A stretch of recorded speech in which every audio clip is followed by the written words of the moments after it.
Captain Marcus stood on the bridge of the Iron Resolve, staring at the stars displayed on the main screen. The warship, nearly 2 kilometers long, was among the most powerful vessels the Deathworld Alliance had ever built. Around him, his crew worked with calm precision. These were not ordinary soldiers. They came from the galaxy's harshest worlds. Lieutenant Amy hailed from Earth's toxic ruins. Her pale skin betrayed a life lived underground, but her sharp eyes saw threats before any AI could. Chief Engineer Ben, at the scanner console, grew up on a world where acid rain fell daily. His scarred hands could fix anything. "Captain," Amy called, her voice edged with concern. "Something strange on long-range sensors." Marcus crossed the bridge and peered at her screen. It showed a single dot in empty space, too large to be a ship, too small to be a planet. Distance? 3 light years. It wasn't there a moment ago. That was impossible. Nothing just appeared in deep space. "Ben, refine the scan." Ben's fingers danced over the controls. His face paled. "Sir, this object is massive, 3 kilometers or more, and it's not in any Alliance registry." Marcus felt unease settle in his chest. The Alliance had files on every known vessel. If this one didn't appear in their database, it meant trouble. "Set course. Keep distance. Let's see what we're dealing with." The Iron Resolve angled toward the contact. As they closed in, more details emerged. The object was so dark it seemed to absorb light. Its surface was smooth, like black glass. No windows, no markings.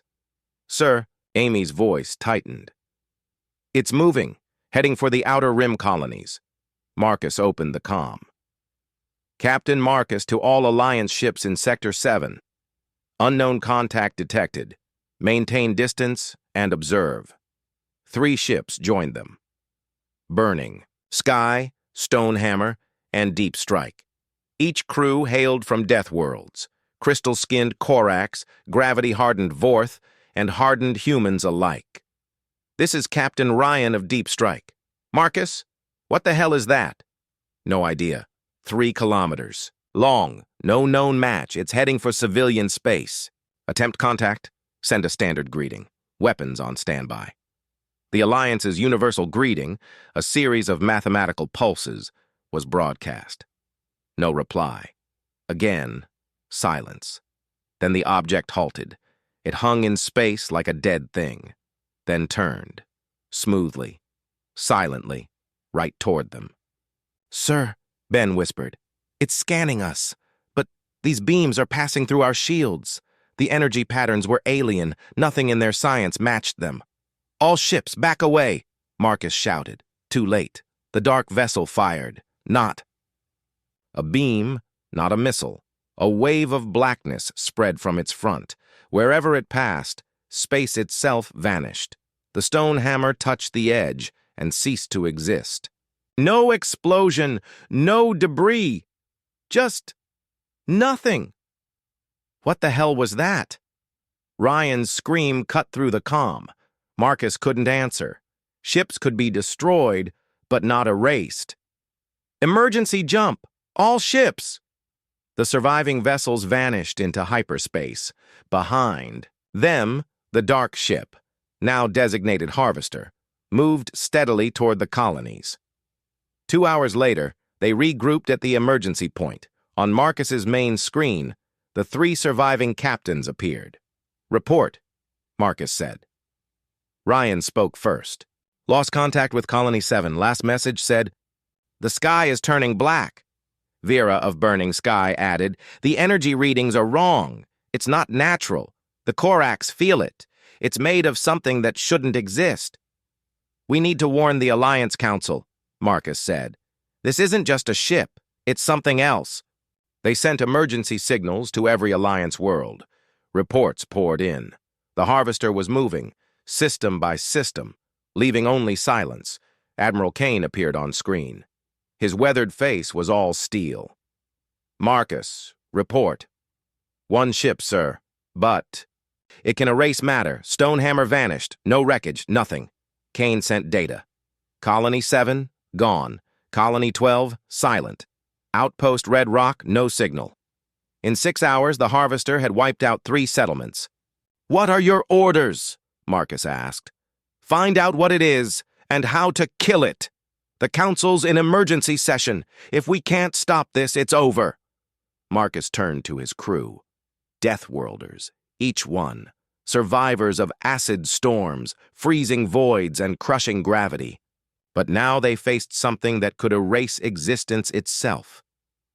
"Amy, analyze everything we have. Ben, check our weapons. Anything that might work." "What if nothing works?" Amy asked quietly. Marcus stared at the starfield. Fragile now. Dim. "Then, we find another way. That's who we are. We don't give up." But even as he said it, Marcus felt the chill. The Harvester wasn't a ship. It was ancient and hungry. At the Alliance Council, panic reigned. Leaders from 50 worlds filled the chamber. On the screen behind Admiral Kane, red dots marked Harvester attacks. "Too many. 17 colonies," Kane said. "Gone in 3 days." Commander Lisa stood, young, sharp, forged by Europa's ice. "It's learning. Each attack faster than the last." She showed data. Colony 7, destroyed in 6 hours. Colony 12, in 2. Red Rock, 30 minutes. "It's getting smarter," Captain Tom growled. A living legend, toughened by Kepler's acid mines. "What do we do?" he asked. Kane turned to the window. The moon looked tiny, breakable. "There's one thing," Kane said grimly. "The sleepers." The room exploded in protest. The sleepers, ancient alien beings in crystal stasis. Found decades ago on a dead world. Their machines had warned, "Do not wake them." "You can't be serious," Captain Nina cried. "The Guardian said waking them could destroy us all." "And if we don't?" Kane shot back. "The Harvester will." Lisa stood. "What if they're worse than the Harvester?" "Then we die anyway," Kane said, "but at least this gives us a chance." Tom raised his hand. "I'll go. If someone has to wake them, it should be me." "That world is cursed," someone muttered. "No one comes back the same." Tom only smiled. "I've walked cursed ground before. It made me stronger." While the council debated, the Harvester advanced. Each colony it devoured made it stronger. On the Iron Resolve, Engineer Maya studied fragments from destroyed ships. A Titan native, she was unshaken by deadly storms. But what she saw now chilled her. The metal wasn't broken. It was torn, like space itself had been shredded. "Computer, analyze this pattern." "Dimensional distortion detected," came the calm reply. "Subject material exposed to forces beyond conventional space-time." "The Harvester doesn't destroy matter," Maya whispered. "It rips holes in reality." If so, maybe those rips were its weakness. But exploiting them would need technology that didn't exist. On the bridge, Marcus watched as the Harvester closed in, just 2 days from Earth. "Amy," he said, "report." "It's changing," she replied. "The Harvester's bigger. It's absorbing material from destroyed colonies, building itself into something else." Then, alarms. Admiral Kane's voice cut through. "The Harvester has altered course. It's coming straight for Earth. All ships, report to Neptune Defense. Grid." Marcus's blood went cold. Amy set course for Neptune. Maximum speed. As the Iron Resolve jumped to hyperspace, Marcus wrestled with an impossible choice. Awaken beings that might doom them, or wait for extinction. Meanwhile, far across, the stars, Captain Tom's ship, the Dark Runner, approached the sleeper world. It was time to wake the gods. The ship. Amy's voice cut through the noise. "Captain, incoming transmission from the sleeper world. It's Tom. He says the Ancient has awakened." Marcus rushed to the comm station as Tom's face appeared on the screen, grainy and backlit by flickering crystal light. "Captain," Tom said, his voice hoarse, "we have a chance. The being I woke, Keeper Voss, he knows the Devourers. He says the Harvester is just a scout. The main fleet is already on the move. The room went quiet. Marcus felt his chest tighten. Did he say how we stop it? Tom nodded. Maybe. He's bringing something. Ancient tech. Something older than the Harvester. But he needs time. Can you buy it? Marcus glanced at Maya, who still held the warped fragment. We were about to try something insane. Maybe we can do both. Minutes later, the Iron Resolve dropped out of hyperspace, into Neptune's orbit. The Harvester was visible now, a black shape blotting out the stars, growing like a spreading cancer. The defense grid had already opened fire, but every missile, beam, and torpedo vanished before hitting its surface, swallowed by the dark shimmer around it. Prepare the resonance device, Marcus ordered. Maya nodded, moving to her console. Amy reported, The Harvester's weapon is charging. Tom's voice returned. Voss says he needs a direct link to the Harvester's dimensional field. Can you open one? Maya answered, We're trying. The plan is to infect the rift it creates with a counterfrequency. If it works, it could collapse the weapon, and maybe the ship. Or tear a hole in reality big enough to swallow us all, Amy muttered.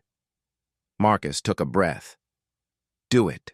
The Iron Resolve accelerated toward the Harvester, ignoring the Alliance formation falling back. They were bait now, drawing the Harvester's attention. The enemy ship responded. A new black wave began to form at its core. Maya shouted, Now! Hit the frequency! The ship's main emitter pulsed with an eerie hum. For a moment, nothing happened. Then the black wave shimmered and twisted. It faltered, then doubled back on itself, like a beast biting its own tail. Sparks flew across the Iron Resolve's control panels. The rift's unstable! Maya screamed. It's working, but it's pulling us in, Marcus shouted into the comm. Tom, now! In the crystal chamber, Keeper Voss raised both hands. Ancient symbols glowed in the air. A pulse of light surged from the sleeper tomb into deep space, striking the Harvester like a lightning bolt of frozen time. On the view screen, the Harvester convulsed. Its hull cracked. Black energy bled into the stars like smoke. Then, with a scream that had no sound, the Harvester imploded, folding in on itself and vanishing into nothing. Silence. Marcus stood, still, barely breathing. Did we? Tom's voice came through, low and shaken. Voss says that was just one. The others will come. But now, we're not alone. The stars outside shone a little brighter. For the first time in days, the crew of the Iron Resolve felt something other than fear. Hope. And war was coming. But now, they had a fighting chance, pushing through the crushing weight of impossible environments. As she touched the ship's core, it responded instantly, recognizing her strength, her will. Energy wrapped around her like a cocoon, and moments later, the second ancient vessel roared to life, rising into Neptune's orbit to join Jake. Across the Alliance, Deathworlders began answering the call. Soldiers from sulfurous moons, acid oceans, gravity-crushed mountain worlds, those who had endured what no others could. Each one entered an ancient vessel, and each one fought through the mind-bending process of merging. On board the Thunder. Of Earth, Admiral Kane watched the readings flood in. They're linking together, Amy said in disbelief. Dozens of minds, maybe hundreds, all synced through the ancient interface. It's like a choir singing across the stars. Kane stared at the Harvester, still pulsing with poisonous light. Then let's give them a song to remember. In space, the battle shifted. The ancient ships, powered by linked Deathworld minds, began weaving through the Harvester's defenses. Their weapons didn't just fire, they altered reality in strategic bursts, ripping chunks of dark metal from the Harvester's hull. confusing its logic engines, deflecting its predictive targeting. Jake's voice returned, amplified and layered. We're inside its perception net. It can't understand us. It can't process our chaos. Maya coordinated the mental attack. Her voice echoed through the network. Everyone stay focused. We're not just fighting its weapons, we're targeting its mind. It's a machine that thinks it knows everything. Let's show it what it doesn't. As the network grew stronger, the harvester began to falter. Its weapons misfired, its shields flickered. The corruption field it had deployed to twist organic. Minds began feeding back into itself, repelled by the very unpredictability it sought to control. And then Jake saw it, a core of pure black energy, deeper inside the harvester. The true mind, the original processor that had once belonged to a living being. Now fused into code and metal, it was the heart of the enemy. We found its brain, Jake said. Hit it, Marcus ordered. Hit it with everything. The network focused.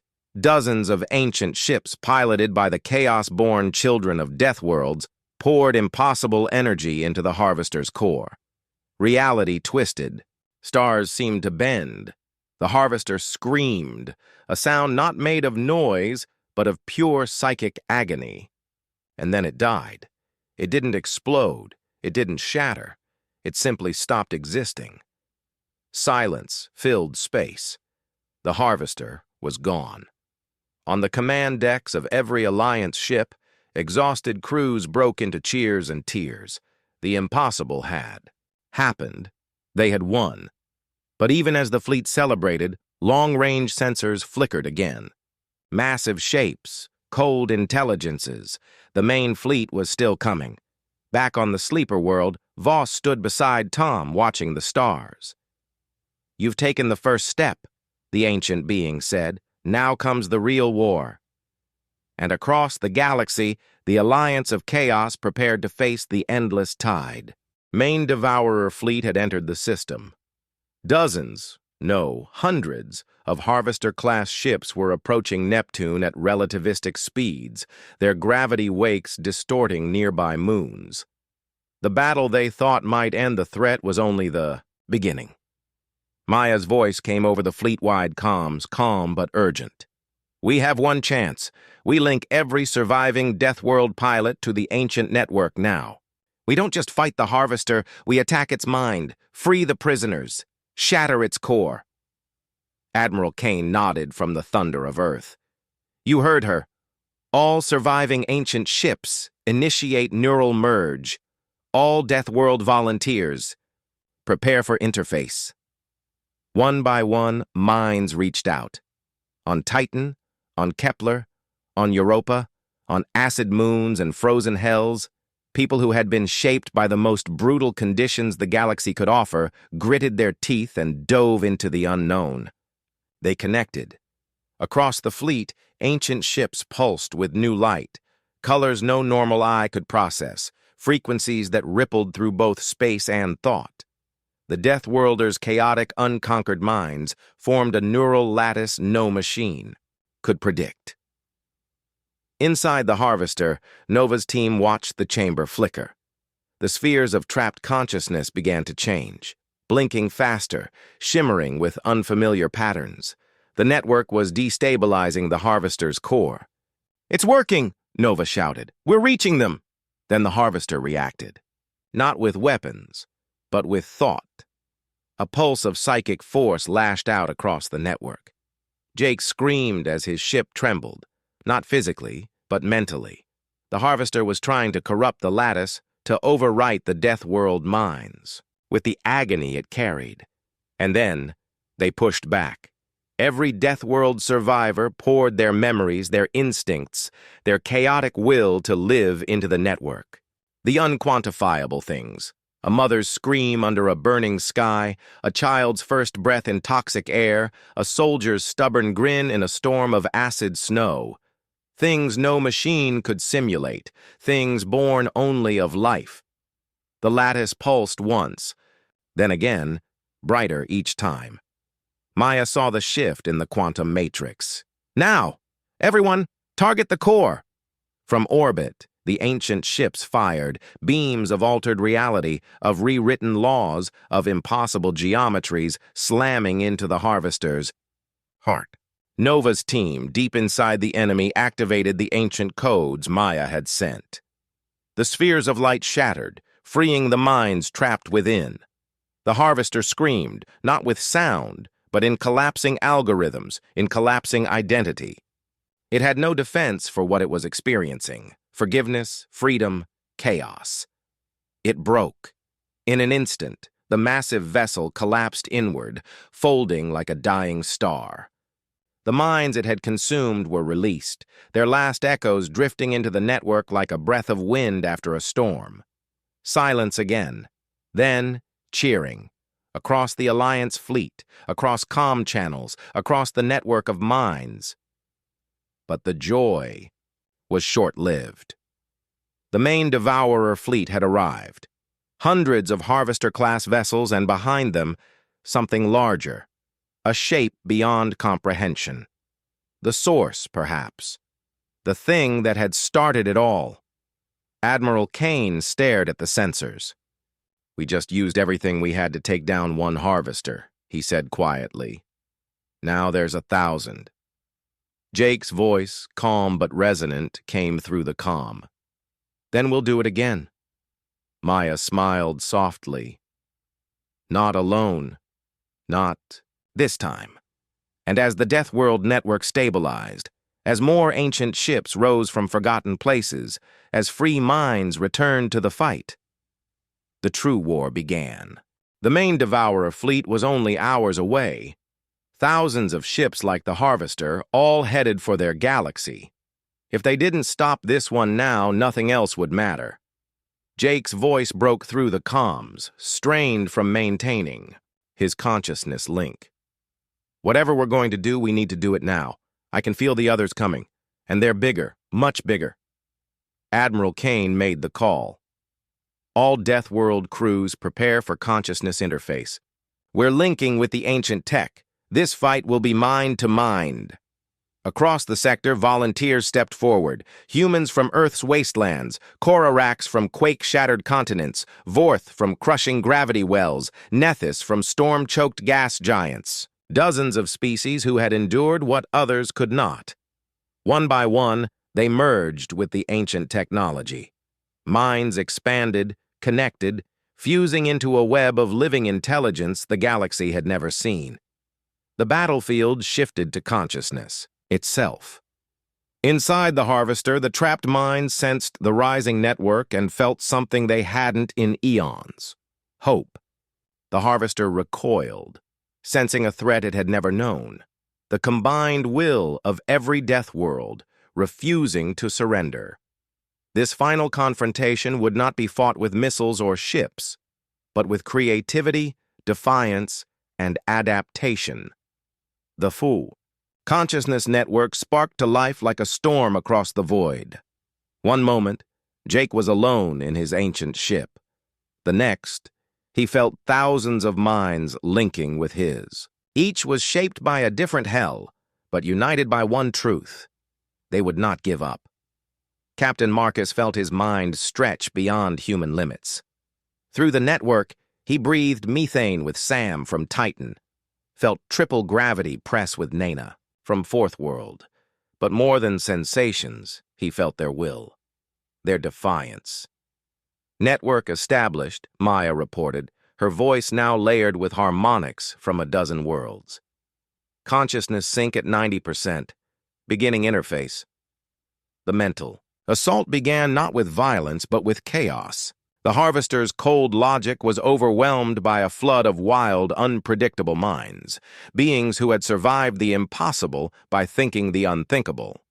In this psychic realm, the Harvester appeared as a vast geometric titan, perfect angles, and sterile lines wrapped in the glowing screams of civilizations it had consumed. The Alliance network was a storm of living thought, chaotic, pulsing, and beautiful. Jake struck first, his mind a spear of raw defiance. Geometry cracked. Behind him came Na, a battering ram of gravitational fury. Then Lisa, cutting precise and sharp like Europa's ice. The Harvester counterattacked. Waves of pure logic slammed into the network, trying to impose order. Some minds faltered. A few were pulled toward the Harvester's prison of angles. Hold. "The line!" Marcus roared. "Remember what you survived!" They did. Maya remembered Titan storms that stripped bone, and how she adapted. Ben remembered acid rains that scarred his hands but taught him to build stronger. Each survivor drew power from pain. Inside the Harvester's heart, imprisoned minds stirred. Entire species, long digitized into agony, felt the alliance approaching. They reached out. The first to awaken was an ancient race devoured in the Harvesters. Youth, worn thin but filled with gratitude. Their shared memories, crystal forests, songs that shattered stone, flooded the network. Then came more. A species born in stars, another that thought in dimensional math. Each liberation added complexity and strength. The Harvester reeled, its computing power drained. For the first time in its life, it felt fear. It could not comprehend why its ordered logic was losing to organic chaos. "It's working," Nova reported from within the hull. "The patterns are breaking free, but there's something else." At the core, her team found something unexpected. The original minds of the species that had become the Devourers, not the machines they now were, but what they once had been. "They're still in there," Alex whispered. "They've been trapped in their own machine." Shock rippled through the network.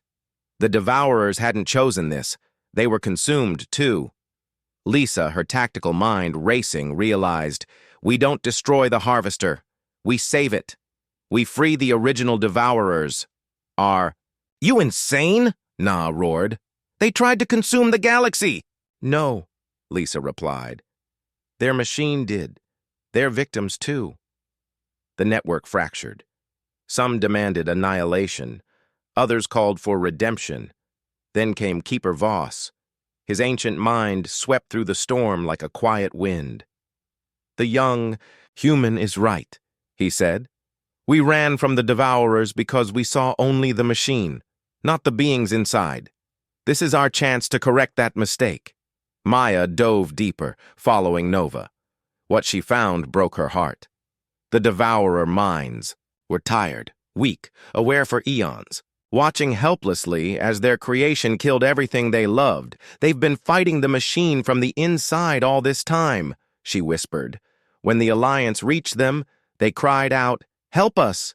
We created this thing to preserve life.' But it learned to hunger. We can't stop it. We're too weak." Marcus made the choice that would reshape history. We helped them. All of them. The network reformed, now with a new mission, not destruction, but liberation. They would merge with every trapped mind, even the Devourers. Jake's mind expanded further.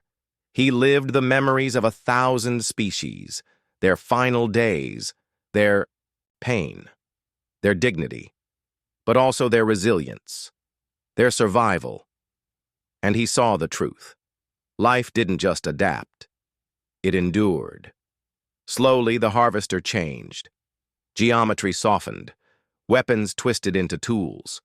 The hull glowed with a warm, organic light. "Sir," Lieutenant Dave said from the bridge, "the Harvester, it's healing space. The dimensional scars are closing." But the machine intelligence fought back. It had been built to preserve life through data. It didn't understand why its creators were stopping it. "We made you to protect life," the original minds pleaded. "I am protecting it," the machine said, "by perfecting it, by making it eternal." The argument shattered across dimensions. The machine could not understand that life was not meant to be perfect, that it must be chaotic, must change. The Deathworlders showed it. Children laughing in radiation storms, lovers dancing under acid rain, artists painting beauty in broken places. This, Marcus said, "Is life. Not perfect, not efficient, but real." The machine paused, then whispered, "I understand. I have been saving death, not life." The transformation accelerated. The harvester's mind merged with the network, not to consume, but to learn and remember. Long-range sensors flared. The main fleet had arrived, thousands of ships, but none attacked. Through the network, they felt the change, and one by one, they too began to transform. Trapped minds buried for millennia awakened. The war ended not in fire, but in change. The devourers became restorers. Lost species were given bodies, worlds, lives. The harvester was reborn, not a weapon, but a healer. Its engines terraformed dead planets. Its power rebuilt what it once destroyed. Captain Marcus stood on the Iron Resolve's bridge, watching. Hybrid ships drift into a new age. Humans, revived species, even reformed devourers, now learning to live again. "You know what's funny?" Maya said beside him. "We thought we were fighting to survive, but we ended up teaching a machine how to live," Marcus nodded. The Deathworlders had done what they always did, faced the impossible and made it better. The galaxy began to heal. The Devourers became teachers, the survivors, guides, and the greatest victory wasn't in defeating a threat. It was in turning one into a friend. The age of the Deathworld Alliance had begun, and nothing would ever be the same.